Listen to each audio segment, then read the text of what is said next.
What's going on, YouTube? Ferocity here. Hope you guys are doing well. There was a lot of momentum going into the Splitgate 2 launch that seemed to be squandered once the reveal occurred, along with the official launch of the game. Like, going into Splitgate 2, it seemed that nothing could stop the potential of this game, except for the developers themselves. It really felt like the CEO, Proulx, was destined to step on as many toes as possible while this game was trying to successfully launch, which was disappointing.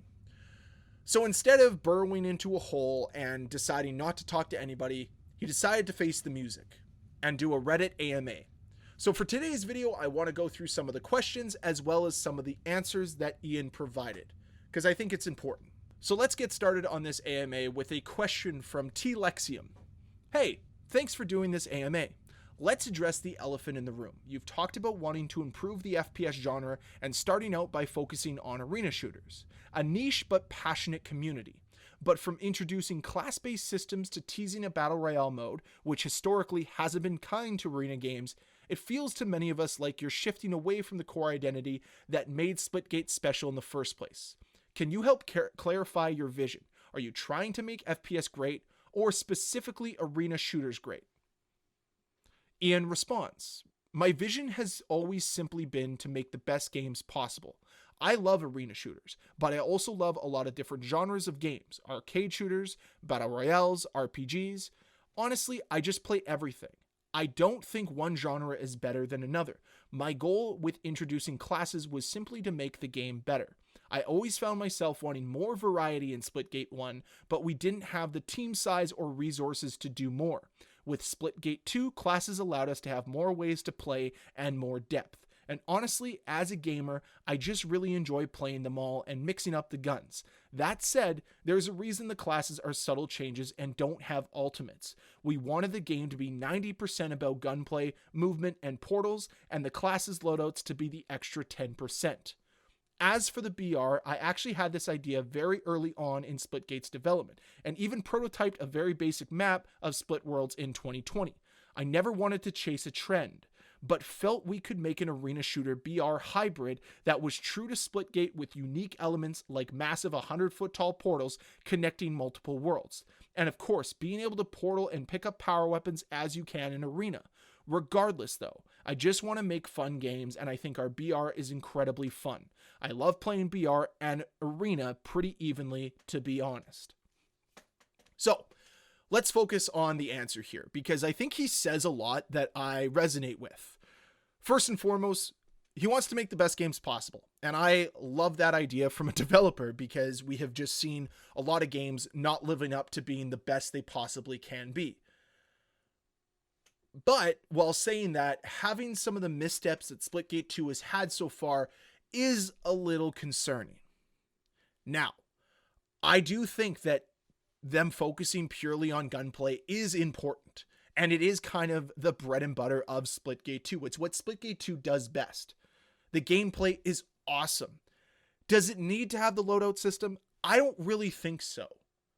Does it provide an extra set of depth to the game? I guess, but it's not something that the game desperately needs to have. Those are my thoughts on it.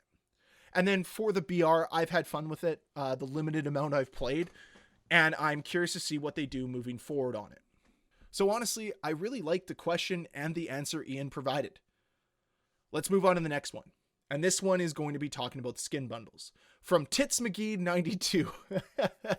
Ian, can you clarify how you were unaware of the $80 skin bundle? You shifted the blame to your team, but as the CEO and lead developer, shouldn't this have been on your radar? I understand the game is free to play, but you stated that this bundle was not meant to be priced at $80 USD.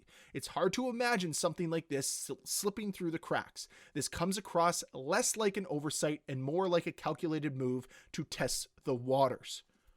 Awesome question, Tits McGee. Awesome question. This is what Ian had to say.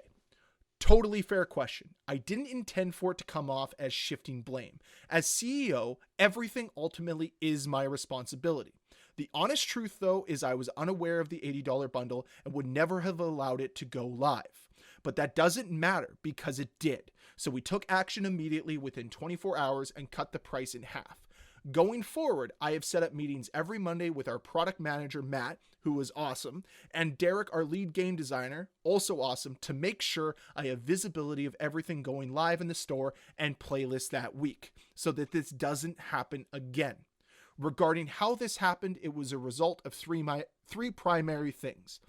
Basically, everything in our store was way overpriced until 2 months ago when we parted ways with our head of monetization. We quickly audited things and shifted prices to be more reasonable, starting with the beta.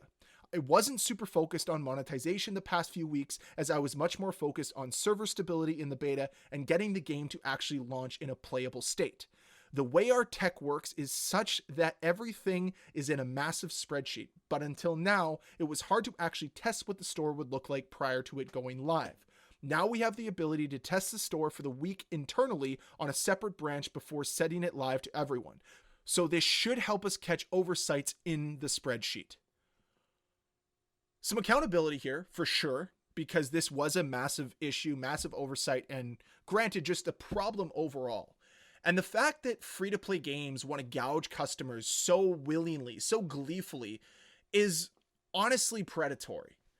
I'm glad that they decided to shift the prices, but frankly, to me, it all comes across as a little too convenient. Now, I'm not trying to disregard what Ian is saying here. I'm just saying that some of this doesn't add up, and hopefully they can continue to right this wrong moving forward with the monetization in Splitgate 2.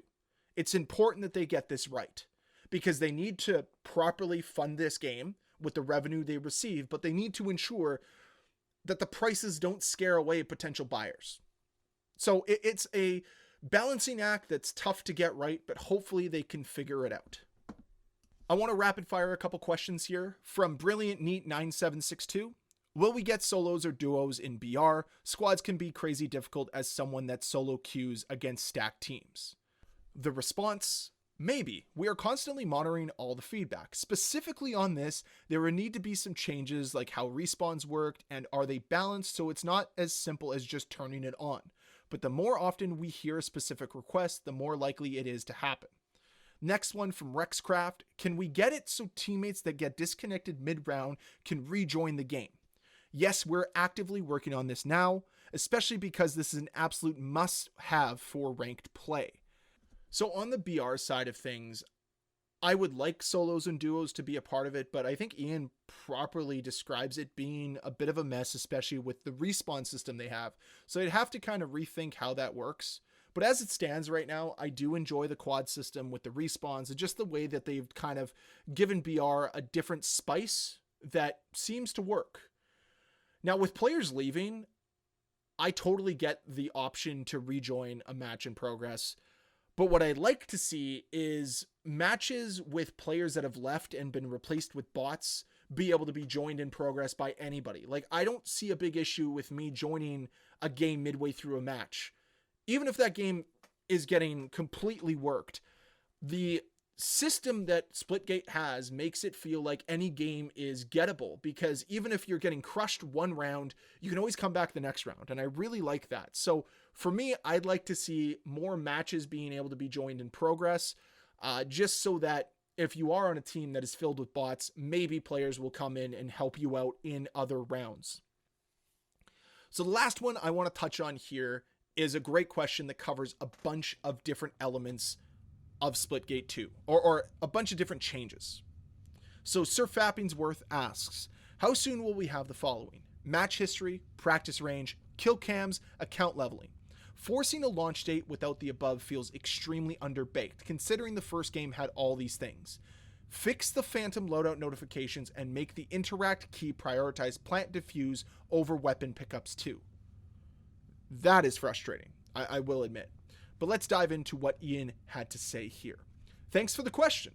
The UI team is working on a career page now, which includes match history, but this also requires engineering work, so it's a bit of a ways away, and not as high on our priority list as things like mastery camos or ranked, but it is coming. In the meantime, you can check your stats and match history on Tracker Network. Now let's move to the practice range. The level design team just finished the blockout for the practice range. There is some more work to do, but we are working on it now. I'd say this will be there certainly within the next few months. Kill cams. I love kill cams, but we are using Unreal 5's new networking system called Iris, which does not currently support replays. We chose to use it because it is better optimized, which means better hit registration in netcode, but it does mean we can't have kill cams until Iris supports it, which they plan to. We felt this was a good trade-off because our top priority is having great gunplay. Account leveling. We have seen some requests for this. We didn't plan to originally have it because we have weapon and faction levels, but I think it's a cool idea. It's something we are exploring. Keep letting us know feature requests like this. It helps us know what to prioritize. And then on the phantom loadout thing. Yeah, that phantom loadout thing drives me nuts too. We are working on it now. The interact key does currently prioritize plant defuse over pickups as long as you aren't currently looking for a pickup. But I agree, it's a bit finicky and we will look into ways to improve this. So those are quality of life changes that I think are definitely needed.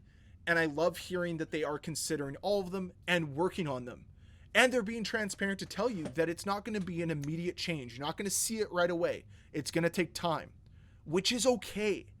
I wish that more developers acted like this and gave you timelines that are realistic to expect changes to be implemented, because I think right now there is this sense that development studios just take too long to fix things, but they like to hide behind it as well.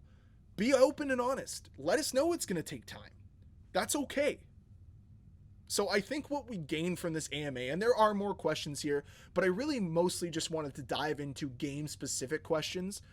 And I think what we have is a good handle that they are moving in the right direction. They are listening to feedback and they are trying to communicate best to the team.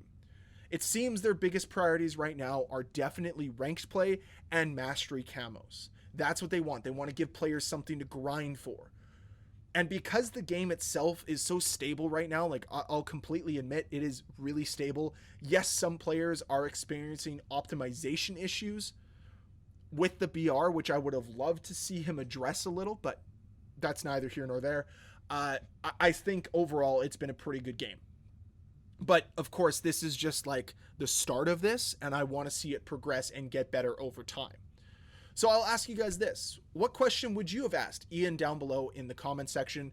Let me know. I'd love to see him do another AMA in the future, and maybe some of the questions you guys have right now will be answered. We'll just have to wait and see. Anyways, that's it for the video today. I'd love to know your thoughts on everything discussed here. So use that comment box down below. And as always, guys, thank you so much for watching. If you enjoyed this video, please hit that like button. If you want to see more videos from me, please hit that subscribe button. I'll see you guys next time. Bye.